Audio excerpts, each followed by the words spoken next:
Hello, welcome to week 2 of Talk to a Therapist. I'm Don Ridenour. I'm a licensed mental health counselor in Indiana, and I welcome your questions, your comments, your concerns, doubts, troubles having to do with mental health. So please join me. Be sure you type your questions in the comment section and we'll go through them as we can.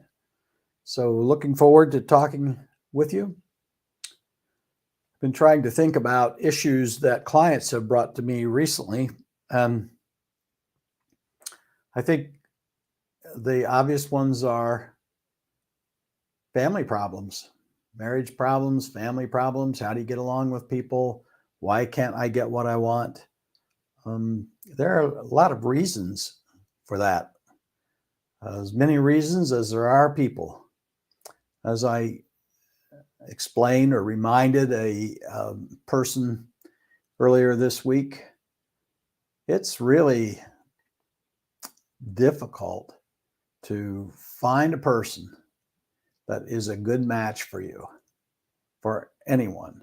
And when you really think about it, of all of our characteristics, of all of the things we think about the world, so much variation. And each person we get to know interacts with various parts of us in various ways. They like some things, they don't like others. We know they like something, so we tend to emphasize that if we like them.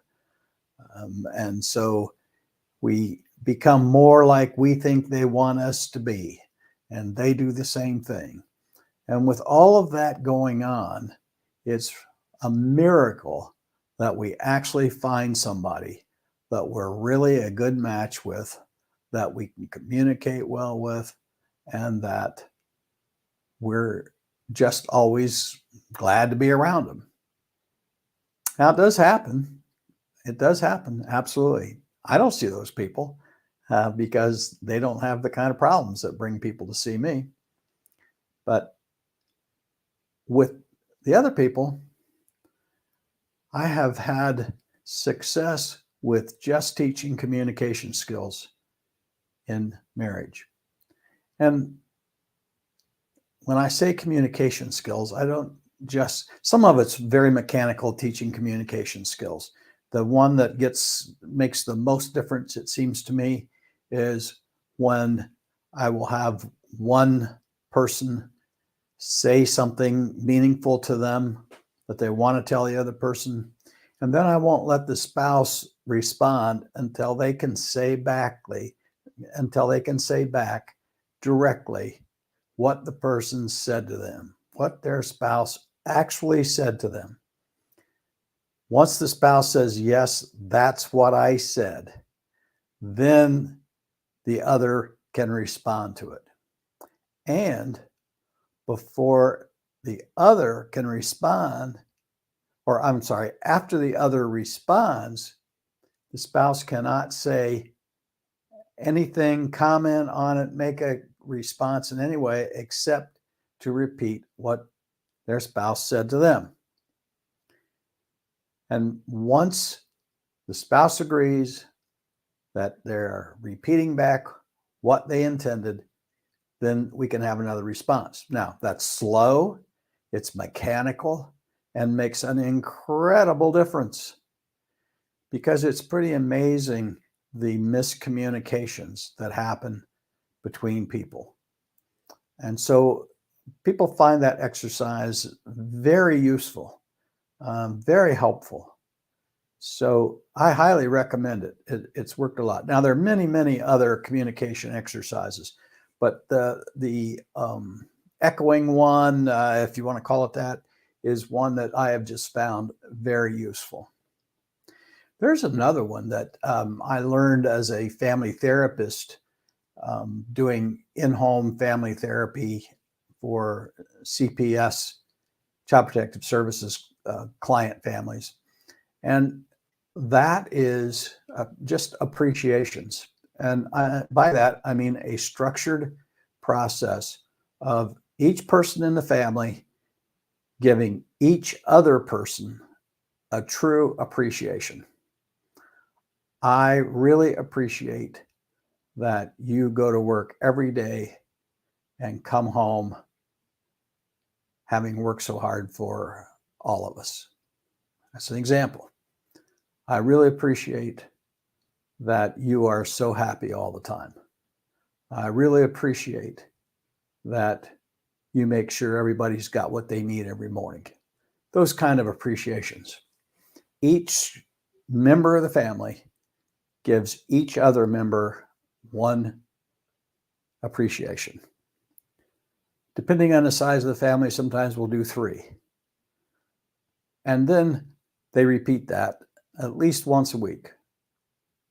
And it is amazing how it can change the tone of a family, of a couple, of a group of people. I tried it at work. I think it would even work there. Any place there are people who are working together as a team, if you express appreciations, genuine appreciations for no other reason than to appreciate them, is a powerful thing. We all want to feel valued. We all want to feel appreciated. And that's why this exercise works. I have found when couples get into such a rut of distrust and arguing that they really can't get out of it, even in a therapy situation, that if we flip it over to appreciations, well, one, it's very hard for them because they're mad. They don't want to give an appreciation.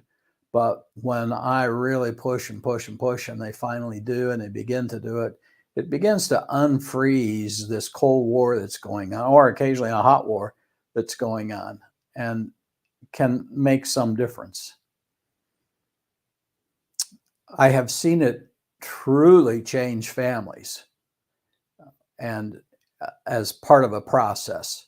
So I can't say that one technique made all the difference, but I know the families that used it, they liked it. They liked hearing nice things about themselves, and they liked telling the others nice things about them. So it was very powerful. It made a lot of change there. So those are just 2 techniques. There are many, many others. If you have a favorite technique you've tried or that you use with clients, if you're a therapist or a helping professional of some sort, just share them in the comments. I would love to hear them. And what success have you had with them? Why does it work, do you think? And those kind of things would be just great in the comments. Now, I will tell you that they feel very artificial at first. And that's okay. Anything new, anything different is going to feel artificial.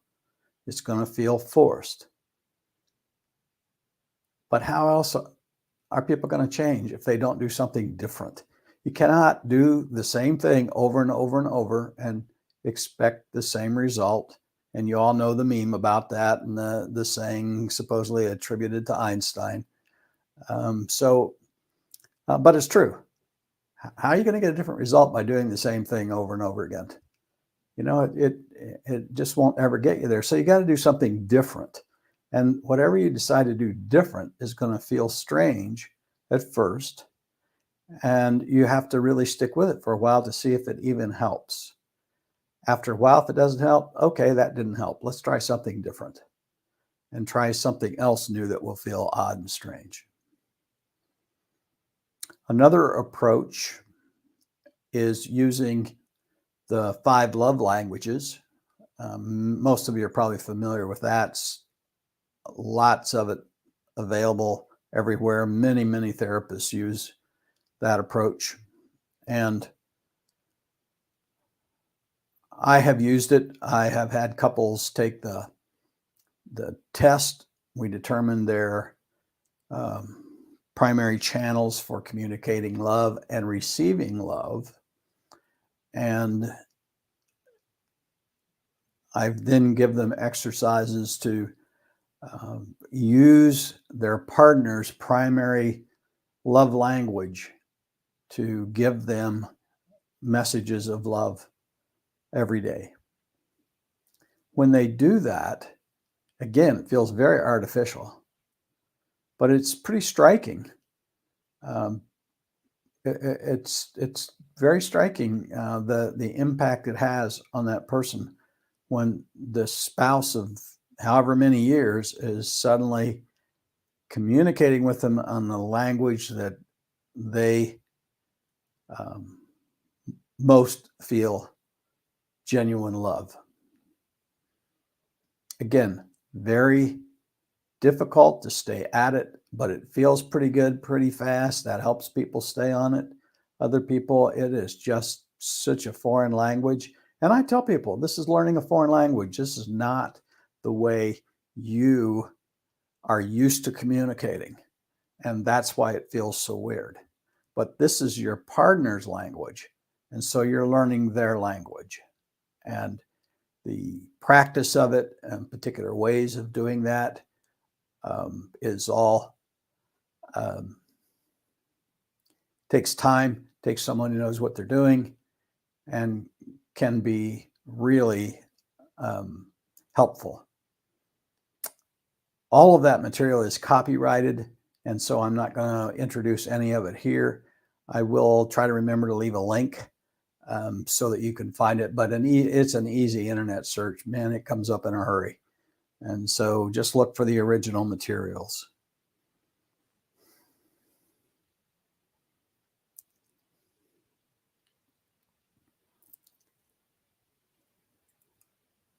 I also want to say that I had some people watch the video afterwards last week after the stream was over.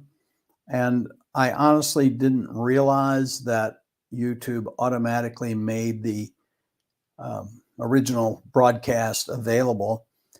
And so I ended up taking it down because I had not had a chance to go back and edit it, and it had a lot of dead space in it. It had, certainly fumbles on my part, and that's the danger of being live.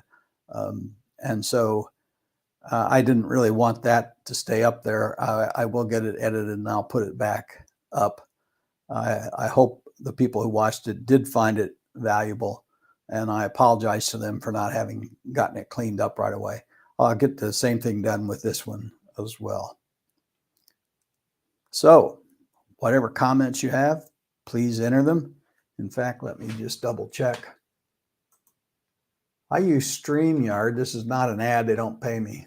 Whoops, what did I do?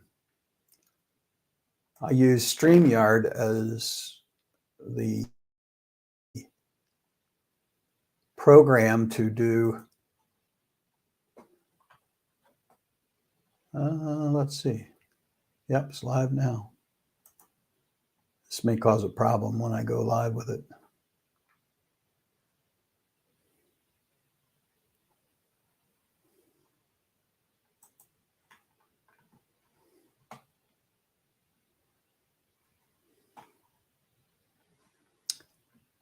Let's see.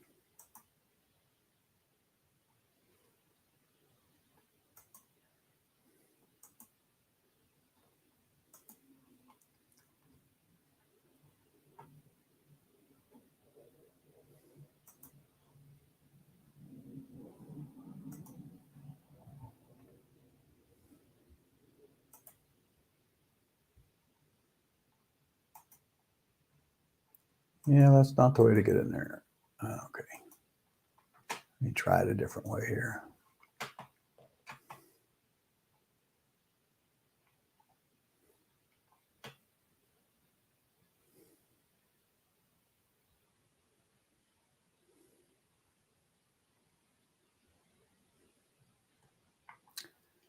Well, it used to be easy to switch over and follow it on YouTube. And all of a sudden, oh.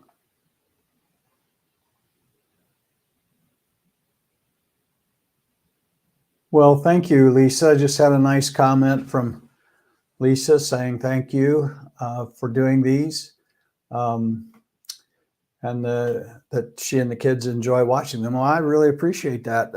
Lisa, do you have any questions, or do the kids have any questions they would like to ask, or any comments to make about mental health or any of the issues surrounding mental health?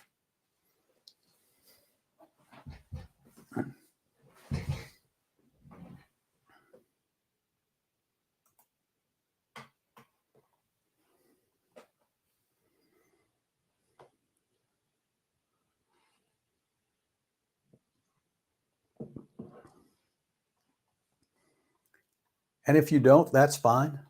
It's fine. You don't have to make something up. Well, focus is just a little bit out unless I'm back too far. So I'm going to see if I can focus this just a little better. Nope.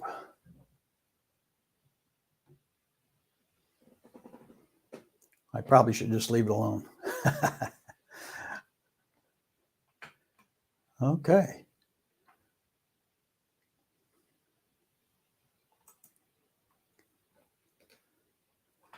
Good, good. I'm glad you do. I am glad that those steps still work for you. And is there anything you'd like to share about the steps and why you think they worked and what the kids like about them?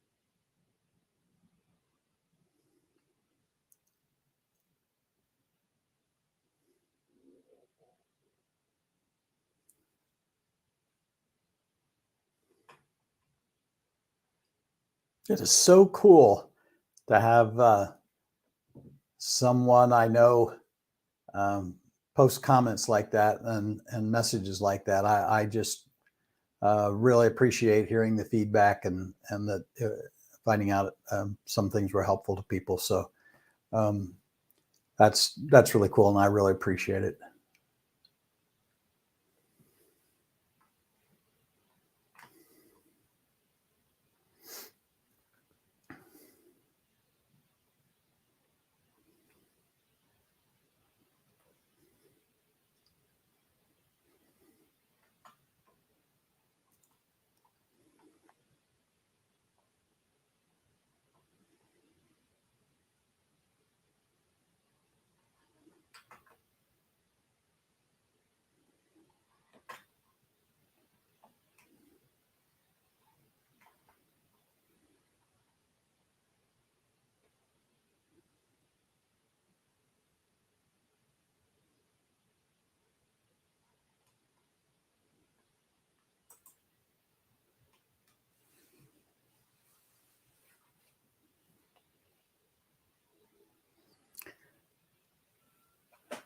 That's a great comment, Lisa.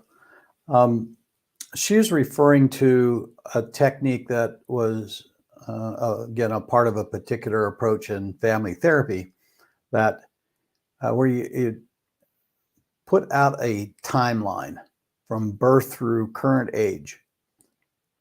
And then you put on it all the significant things that have happened. And we do this for the parents. And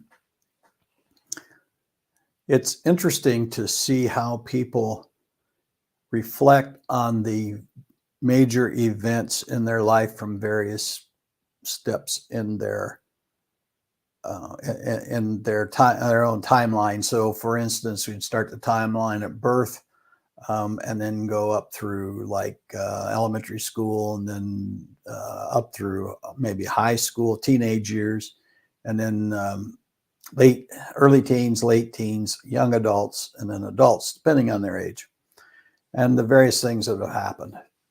And it's so interesting because what often shows up is a cycle of abuse or neglect, and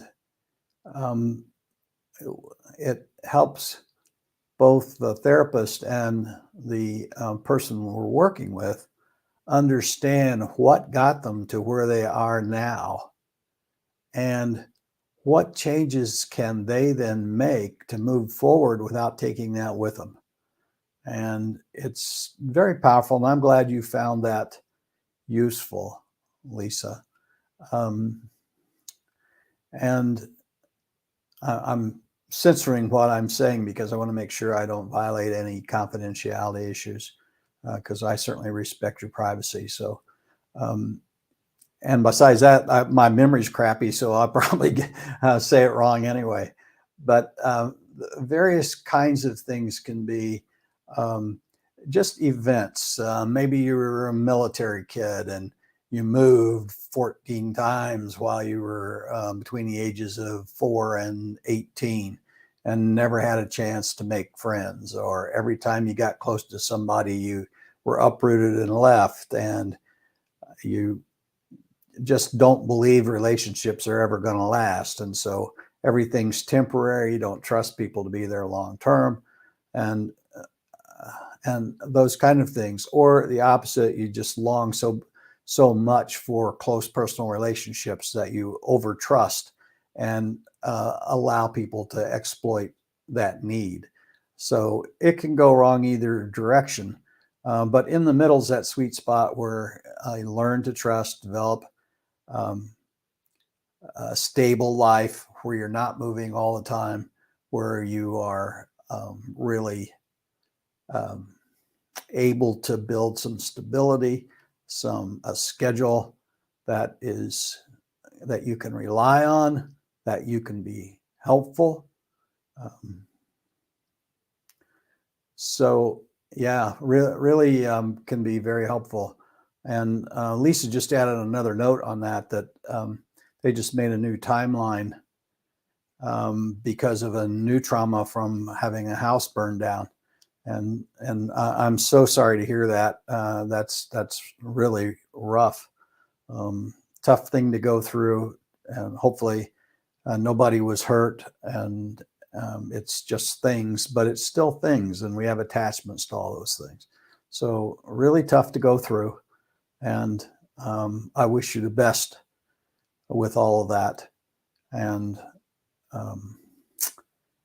yeah, so well, let me talk a little bit about the trauma of that. A long time ago, I helped a colleague of mine who had gone to bed one night with a bunch of candles burning in her apartment, and woke up in the middle of a ball of flames. Her whole bedroom was on fire. She barely got out in time, and she couldn't sleep afterwards. She just went a couple of weeks not being able to sleep. It was going longer.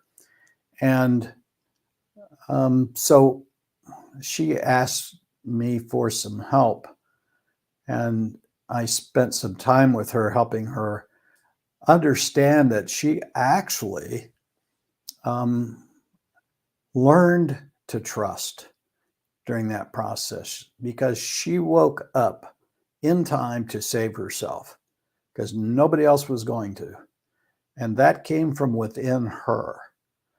And she went from almost literally dead asleep to running out of her apartment and getting away with virtually nothing of hers. And that's a deep trust we can have in ourselves, that we are going to cope okay with whatever comes. We're going to do our best, and everything that's built within us is built for our survival. And the alarm bells will go off in our unconscious and wake us up, and we'll get out. Now, sometimes that doesn't work, and you may know of examples, and you may have suffered losses from people who that didn't work for. And there are reasons for that. Nevertheless, for most of us, most of the time, we will survive. We will wake ourselves up in time. We will be able to do something to try to get out, or other people will rescue us. But in any case, understanding that, realizing that, she was unable to return to her normal, typical life.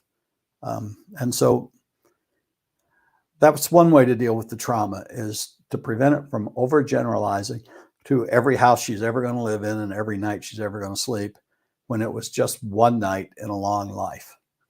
And so what I do is I work to prevent the overgeneralization, to emphasize it was just that one time, and that they have survived. They may have been hurt. They may have lost people. They may have lost things. They may have seen things that are really difficult, but we'll process that. That's over. It happened. And the person, if they lost someone, will never be back. That was part of the grief. That was part of the grief process that I talked about last week, is that there's no such thing as getting over grief. You learn to live in a positive way with grief. You adjust to the person being gone and live a full life, even without them being there, but never being anything but sad they're gone. So we process a grief, we can process all of that. One of the harder things is the awful images that sometimes happen around traumas, and we can work with that and help those images get replaced by the images they really want to have in their head about people and events. Lisa just offered to join the session sometime, and I might have you do that. I'd want to talk to you first before I do that, because we have to make sure, or I have to make sure, that your privacy is protected, and that you have what legally is called informed consent about sharing information, especially on the internet. And so I'd want to be very careful about that. So we won't do it tonight, Lisa, but I will absolutely talk to you about that. So look for a message from me, and we'll just talk about what we might want to discuss, and whether it's really a good idea for you to be on or not. Because the last thing I would ever want is anyone to get criticized, shamed, in any kind of controversy just because of sharing information from this live stream, because they're trying to help other people. And I never want that to happen. So I just want to be careful about how we do it. But I really, truly appreciate your offer. And we'll see where that goes. I've done some interviews. I didn't do them live, but there are a couple of other interviews I have, if you're interested. Some of my family, my sister's family, in fact, and her daughter had kids at a school where there was a school shooting. And so I have a couple of interviews with them, and then also with the kids that were in the building at the time. In fact, one of the kids was next door to the room where the shooting happened. And so those are kind of interesting. And what was really interesting was to see how the kids' perception was different from the parents' perception, and how quickly the kids got past it, for the most part, compared to, honestly, the parents.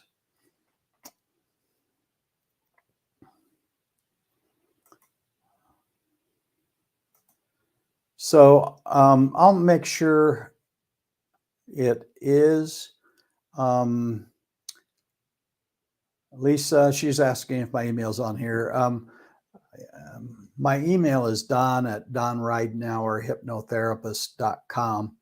Terrible email address, is so long, but that's it. And anyone's welcome to send me an email about any of these topics. I will, let's see if I know how to post that. I mean, I don't know, but if I can figure it out real quick, I will try to put it on here. Maybe I can do it. Yeah, I'll do it this way.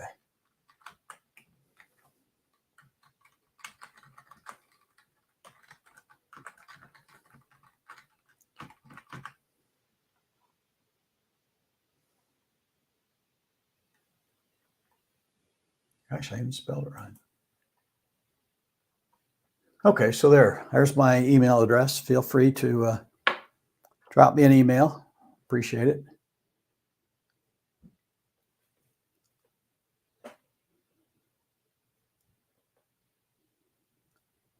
Oh, I meant to turn this light a little bit. In the background there, you see there's the love all, serve all. And while I'm not a member of a cult of any sort, I always have loved that phrase. You can't quite see it. Up there, the hands making the heart, and in the middle it says love all, serve all. I don't want to get too much into that, but that's I try to make that my motto, because anybody that comes to talk to me or comes to see me, they're at their most desperate times usually, and it takes a lot of courage to make a phone call, to set up an appointment. It takes even more courage to actually show up for it, and it takes a lot of courage to share the deepest problems. And so I really admire that courage, and I respect it, and I always want people to be able to feel comfortable when they come to see me. Now, they're not always going to be comfortable in the process we do, because they're going to have to address issues that they don't really want to. And I really sometimes make them uncomfortable on purpose, because it's important for their growth. But I'm not a sadist. I never do it for fun. It's always for a reason. So that's part of what I do and how I do it. But I like love all, serve all. And I think that's a great philosophy to have. One thing I sometimes get questions about is, how do I pick a therapist? And I've encouraged people I know, family members even, to find a therapist. And then I will go online and I will look for some background and give them a few names of some people who have the kind of background that I would generally expect a good therapist to come from. And that's the way I do it. I used to know quite a few therapists, of course, but many of those people have retired. The people were therapists when I was here. I'm still working. They're all retired. And I don't know a lot of the new ones in this community, but I do know people around. And regardless of all that, I don't know why I got off topic there. The way I look for therapists is, one, I am a problem-solving therapist. So when people come to see me, I'm presuming that there is something in their life that is causing them distress that they want to change. And it's my job to help them figure out how to change it. And they have the problem. They don't know the answer. I have to help them find the answer. And if I can't do that, I can't help them. And so my role is to be able to figure out what will help them see things from a new perspective, try something different, and move in a positive direction and see their life change. And so that's what I'm trying to do. I am not good at just listening to someone complain over and over and over without making any attempt to change. I don't feel like I'm being productive with my time when I do that. And yet some people want to do that. That's fine. When they're ready to move, they will. So I want to be a problem solver. And so what I look for some kind of active kind of training. All my social worker friends, I apologize for offending you right off the bat, but training in the mental health field isn't very good. People are told how to do mental health counseling. They are typically not shown how to do mental health counseling. The typical practice, and the last I checked with a friend of my son's who was in social work clinical training, it's still the same. That was 3 or 4 or 5 years ago. So it's still recent, and a major school of social work. is that the student sees a prearranged client, they make an audio tape or maybe even a videotape, and then they pull out the parts they want to show their supervisor and ask for, and tell them all the good things they did. And then the supervisor gives them some suggestions. So when you think about that, would you ever go to a surgeon that learned surgery that way? I wouldn't. I would want to go to a surgeon that watched a surgeon do surgery, pointing out what he or she is doing, how to do it right, how to do it for the best outcome. And then eventually I would want the surgeon student to begin to do the surgeries while the student or the surgery teacher watched, corrected, supported, taught. And then eventually when the student surgeon got good enough, they were turned loose to be a surgeon on their own. That's not what happens with mental health. You almost never see, I never saw a single faculty member in my graduate training do a therapy session except for one psychiatrist I worked with. And he did therapy to demonstrate for the other student and I, who were the only ones taking his class. And then we practiced while he watched us live. And we had a telephone, and he could occasionally pick up the phone and call in and say, ask them this or take them in this direction. And then we would hang up. And then we would always process it afterwards. This is what I thought was happening and I was trying to do. And then the other student and the psychiatrist would say, well, but this and this, and you could have done it a little differently this way, and that might have worked out better, or you did a great job with that. Super. So that's how I learned therapy. Now, there aren't many schools that do that. There was starting to be some changes with live observation of therapy, but typically the faculty members didn't do the therapy, the students did, and the faculty members corrected. That's at least a step in the right direction. So it's pretty hard to find somebody who got to be a therapist that way. So where do we get our training? Well, for the people who weren't fortunate enough to have the kind of training I had, you learn, you study, you go to a lot of different workshops, you try different approaches, you go get therapy yourself, so you can see what skills that therapist uses with you, and you build a repertoire. So it's better if you work with a therapist who has been practicing for 5+ years. You probably, I hate to say this because people have to start somewhere, but if you find out your therapist is just been fully licensed within the last year or so, probably not the best person to work with for you. They'll get their experience somehow, but that's not what you need. You need somebody who knows what they're doing. So ask how long they've been actually doing therapy. Ask what their training was, where they trained, who with.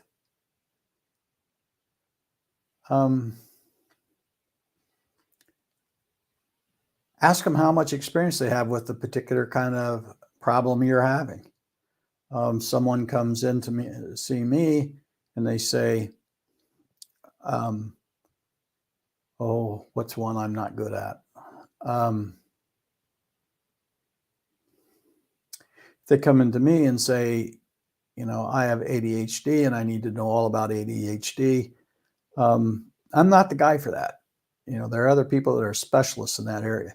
Now, I can be supportive while they work with a psychiatrist or a psychologist to work on the medicine if that's necessary. or if they really need the organizational skills and all of that, there are far better resources than me. I can help them learn to get along better with people. I can help them improve their self-esteem, but I'm not the best person for that. So if someone called and said to me, I think I'm ADHD. Well, now my current practice, we don't have a psychologist to actually test for that. And so I wouldn't even be able to be sure they were ADHD. I'd certainly be able to figure out if they were likely to have it or not. But you really need some good testing to know for sure. So I wouldn't be the best resource for that. And that would be a good question to ask me. Another one is addiction. I'm not an addictions counselor. I'm not a specialist. I can support people who are in recovery through working on their trauma issues, through working on their self-esteem issues, their self-respect, encouraging them to stay clean. But I'm not the one to help them specifically with the addiction itself. So I tell people that right up front. No, I'm not an addictions counselor. And if they say something like, well, I'm going to groups, I'm in a Suboxone program, and I'm required to be in their counseling program. So the addiction side of it is going pretty well, but I really need a therapist. Well, then that'd be okay. I do that for people and with people. But I'm not the one to take them out of addiction. So ask them, the therapist you're interviewing, ask them, do you have experience with this problem, and what are your outcomes? Are you successful at it? Another thing that psychiatrist I studied with in graduate school taught me was that to be responsible for your outcomes. The client came to you for help. Did you help them? And keep score. And if you're not succeeding more often than you're failing, find out why. And in fact, whatever failures you have, look at it, see if you can figure out what happened and get better at it. I mean, that's the way people improve. And so therapists should take accountability for success of their clients and for improving their own skills so that they can have better success. So that might be another question for a therapist. Do you keep track of your outcomes? How many of your clients show improvement? Most of them are going to say, I don't really keep track of that, but I think people are doing pretty well because they come back to me. Oh, okay, well, why do they keep coming back? So, it can go a lot of ways, but I would ask that question just to see what their response is. I've trained myself and went to many workshops to learn to become a good hypnotherapist. And I use hypnotic techniques a lot. They're not formalized hypnosis, but I use the techniques of suggestion and decreasing resistance, increasing unconscious participation, all those kind of things. It's interwoven in all the therapy I do. And so I look for people who have had some training. If it's a trauma concern, I always look to see who is in their area has been accredited. Accredited is not the right word. What's the word I'm looking for? Has been certified as a rapid response therapy provider, RRT. That was developed by a social worker who says all the same things about training. In fact, that's where I first heard it really explained well. His name is John Connor. He is not from the movies. This is John Connor, the doctoral level counselor therapist. He developed a whole approach to trauma that is incredible. And I've learned a tremendous amount from him, going to both his workshops and reading his materials, and also looking online. And he actually has some video samples of him working with clients on his website that anybody can look at. And those are fascinating. And that's where I learned to do trauma without having to drag people back through the terrible experience they're trying to forget in the first place. And the whole concept of it all, a lot of technical stuff about it that's technical to therapists, but I always look for people who have that certification. And then I look to see what else they offer. And so I get a general view, and then I'll say, I think this is somebody you ought to contact. Here are 3 of them that kind of probably fit that bill. Talk to them and see what you find. And so that's kind of the way I approach it. And then if I were to go, I would have these questions that I've been suggesting. How do you have experience working with that problem? What kind of outcomes have you had? That sort of thing. And then the other part is, do I feel comfortable with them? When I go in there, do they do all the talking and I never get a chance to talk? Is it just the opposite? They never talk and I'm sitting there trying to fill up empty space and being uncomfortable? I'm not going to stay in therapy with either person like that. It would need to be a good exchange where me as a client, I felt like, I was listened to. And then what I do is after I listen to them and we get into it, then I'll typically give a summary. Okay, now this is the way I'm understanding what you're struggling with and what you're asking for. And then I tell them, and then I say, does that sound right? And they'll give me a yes or a no, or yeah, that's pretty much it. And I've even had some people say, that's the first time anybody's ever heard what I had to say. And so that summary is important. And if it's on target, then it's somebody who listens first, which is vitally important for a therapist and for your success with a therapist. And so that's what you're looking for. If you don't get that back after a couple of sessions, then I'd start looking for another one. Or first you could say to the therapist, you know what? I don't really feel like we're making a connection here. Is it just me, or you feel the same way, or what? Now, most of the clients that come in to see me probably don't have that level of interpersonal skills. And so that's a lot to ask of a client. But if you can do that, do it and say, I'd really like to find someone else. What usually happens is people just don't come back. They don't feel comfortable. They just don't come back. I'd recommend you not do that, that you ask the therapist for help finding another therapist, for instance, and saying, you know what, I'd rather have a female therapist, a male therapist, whatever. So that was kind of a long, rambling way to think about how to choose a therapist. Hopefully it was helpful to you. Hopefully, if you're looking for a therapist, they'll give you some ideas on what to find. The other thing I'll say is right now, our field is not in very good shape. It's difficult to find people with openings. People are backed up months. If you can't get in for 6 weeks, 2 months, keep looking, because that's usually too long. A lot's going to happen before you ever get in to see them. You may even feel better and just have adjusted to a bad situation and decide not to go in.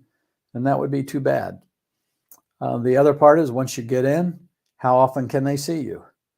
I don't like to see people to start off and work with a real problem any less often than every 2 weeks. 3 is stretching it. 4 is not therapy, in my opinion. It's support, because that's too long between sessions to get any real momentum going. Now, that's not an ironclad rule. That's just in general. Anything longer than that, though, is definitely just support. It's not therapy. I don't know. If it's working for you, fine.